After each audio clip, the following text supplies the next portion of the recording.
পচা, বলতো ঢাকা কোন নদীর তীরে অবস্থিত? স্যার, ঢাকা তো বুড়িগঙ্গা নদীর তীরে অবস্থিত। Very good. আচ্ছা বলতো এর নাম বুড়িগঙ্গা কেন হলো? Very simple sir. কিরকম? গোমুখ থেকে ধীরে ধীরে আস্তে আস্তে বহু বছর গঙ্গার সময় লেগেছিল, আর এই এত বছর সময় লাগার জন্য গঙ্গা বুড়ি হয়ে গিয়েছিল। এই জন্যেই এই নদীর নাম বুড়িগঙ্গা হয়েছে স্যার। বাহ পচা, নদী নিয়ে তো তোর প্রচুর জ্ঞান রে। আচ্ছা এবার একটু রামায়ণ নিয়ে প্রশ্ন করা যাক। স্যার, আমার সবেতেই প্রচুর জ্ঞান, যা ধরবেন পটাপটা উত্তর দিয়ে দেবো।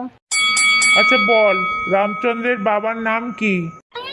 আগে স্যার, ওই তাঁতিপাড়ার গোপালচন্দ্র। মানে? আরে স্যার, তার ছেলের নামই তো রাম, আমাদের স্কুলে পড়ে। ছি ছি ছি পচা, তোর লজ্জা পাওয়া উচিত। কেন স্যার? তুই 100 নাম্বারের মধ্যে মাত্র 1 নাম্বার পেয়েছিস। এতে লজ্জার কি আছে স্যার? আপনিই তো বলেছিলেন জিরো অর্থাৎ শূন্যের কোনো দাম নেই, তাই আমি শূন্যগুলো বাদ দিয়ে 1 নিয়েছি। বাপরে বাপরে, এ ছেলে বকে গেছে বটে। আচ্ছা এবার বল, ভারতের রাজধানী কোথায়?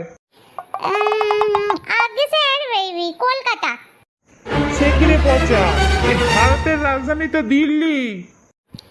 শুনেছি বটে, কিন্তু চোখে দেখিনি। আমি চোখে না দেখলে বিশ্বাস করি না স্যার। ভালোই পেকেছো দেখছি। আচ্ছা বল, পৃথিবীতে কোন জিনিস বিনামূল্যে প্রচুর পাওয়া যায়? উপদেশ স্যার। কোনো জিনিসটারই তো দেখছি ঠিকঠাক উত্তর দিতে পারছিস না। কেন স্যার? আমি তো সব কটারই উত্তর দিলাম। আচ্ছা ধর, যদি তোর একদিকে টাকা পয়সা আর একদিকে বুদ্ধি থাকে, তুই কোনটা নিবি? এটা কি আমার কোনো প্রশ্ন হলো স্যার? আমি টাকা পয়সাই নেব। একেবারে বোকার হদ্দ। আমি যদি তোর স্থানে থাকতাম তাহলে টাকা পয়সার চেয়ে বুদ্ধি নিতাম।